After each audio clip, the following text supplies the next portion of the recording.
जय हिंद साथियों, एक बार फिर से आप सभी का स्वागत है आपके अपने YouTube चैनल एनके क्लासेज में।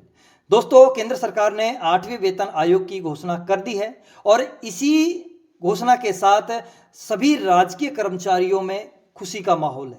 लेकिन दोस्तों, इसी खुशी के साथ में एक सवाल सभी के मन में है कि 8वें वेतन आयोग के तहत हमारा वेतन कितना बढ़ेगा। तो दोस्तों, इसी सवाल का जवाब आपको देने आया हूँ। वीडियो पर एंड तक बने रहिए और आप चैनल पर नए हैं, चैनल को जरूर सब्सक्राइब कर लेना, वीडियो को लाइक जरूर कर देना। दोस्तों, चलते हैं। दोस्तों, सबसे पहले तो हम दोस्तों यहाँ पर बात करते हैं अपने छठे वेतन आयोग की। छठा वेतन आयोग लागू किया गया था और उसमें जो फिटमेंट फैक्टर लगा था 1.86। दोस्तों, होता क्या है, जब भी कोई भी वेतन आयोग बढ़ता है लगता है उसके अंतर्गत फिटमेंट फैक्टर लगाया जाता है और उस फिटमेंट फैक्टर के आधार पर ही कितना वेतन बढ़ेगा उसकी गणना की जाती है। सबसे पहले तो अब घोषणा हो गई है, उसके बाद एक समिति बनाई जाएगी और वो समिति चयन करेगी कि कितनी वेतन बढ़ना चाहिए, कौन सा फिटमेंट फैक्टर लगना चाहिए।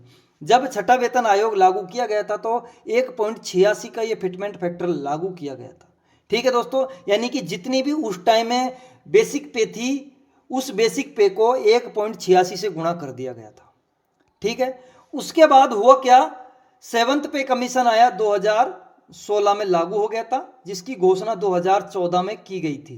ठीक है, तब 2.57 गुना किया गया था। मान लो उस टाइम जो बेसिक पे थी वो 8,000 रुपये थी, न्यूनतम बेसिक पे 8,000 रुपये थी, उस 8,000 को 2.57 से गुना कर दिया गया था।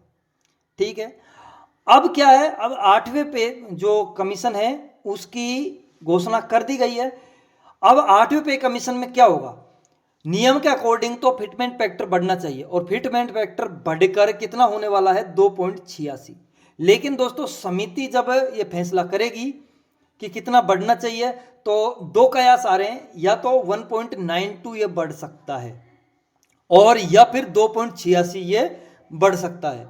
अगर अपना 1.92 ये बढ़ता है तो मान लीजिए न्यूनतम जो 1800 ग्रेड पेपर इस पे स्केल जो फर्स्ट है उस पर जो न्यूनतम सैलरी है अब 18,000 रुपये, 18,000 को 1.92 से मल्टीप्लाई करते हैं तो 34,560 रुपये न्यूनतम सैलरी हो जाएगी। जिस कर्मचारी को अब न्यूनतम सैलरी 18,000 रुपये मिल रही है वो 34,560 हो जाएगी।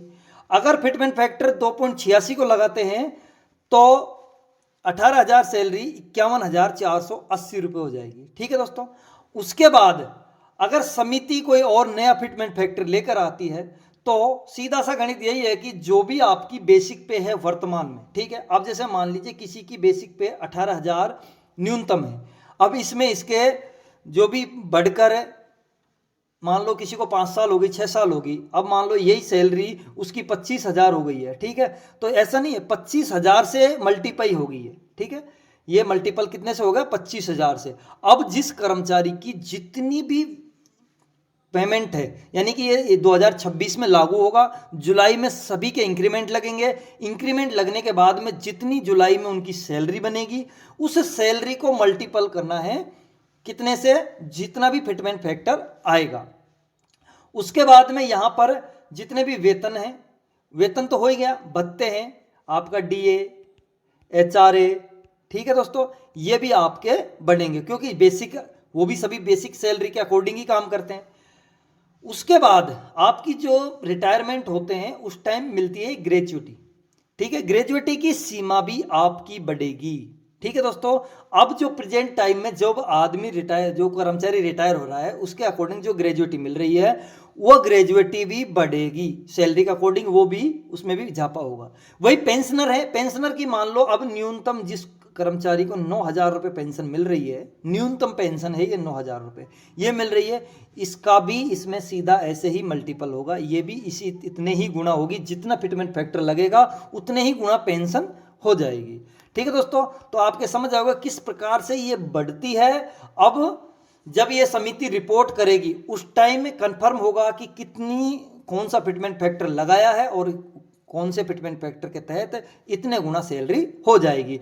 लेकिन दोस्तों ज़्यादातर यही है कि आपका जो फिटमेंट फैक्टर है वो या तो 1.92 या फिर 2.86 लगने वाला है, और यही आशा है कि ये 3 से भी ऊपर जा सकता है। ठीक है दोस्तों, तो देखते हैं वो महंगाई के आधार पर और किस हिसाब से समिति निकालती है, क्योंकि अभी राज्यों से भी समीक्षा ली जाएगी। सभी जो भारत के सभी राज्य हैं उनसे, केंद्र शासित प्रदेश है, सभी के सीएमओ से या फिर वहाँ के जो भी हैं अधिकारी वित्त आयोग के, उनसे मीटिंग की जाएगी, और मीटिंग करने के बाद में वो इस सभी की एक समिति बनाई जाएगी। समिति ही निर्णय, अंतिम निर्णय समिति का होगा। तो दोस्तों मेरी बात आपको समझ आई होगी, और थोड़े बहुत भी कुछ मिला हो तो वीडियो से लाइक जरूर कर देना, चैनल को सब्सक्राइब और बेल आइकन पे। धन्यवाद दोस्तों।